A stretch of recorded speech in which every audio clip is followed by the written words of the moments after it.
Wilujeng enjing pamirsa, uih deui kalayan sakadapan informasi.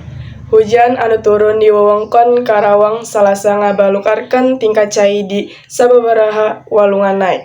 Ngabalukarkeun banjir bandang di wewengkon Karawang Kidul, khususna di wewengkon Tegalwaru. Kepala Badan Penanggulangan Bencana Daerah BPBD Karawang, Mahpudin, negeskeun yen teu aya korban jiwa dina kajadian eta. Tapi sababaraha gedong toko di tepi walungan kasapu ku arus.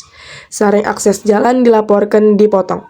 Salian ti asup ka imah warga, caah oge ngabalurkeun akses jalan parem sanggeus kakeueum ku cai jeung uruk.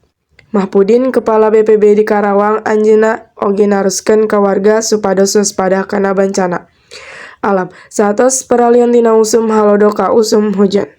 Eta sadayana informasi anu tiasa kami pasihan ka pamirsa. Patepang deui dina katarangan di handap. Simkuring Kaila Katarina Putri Rangkuti pamit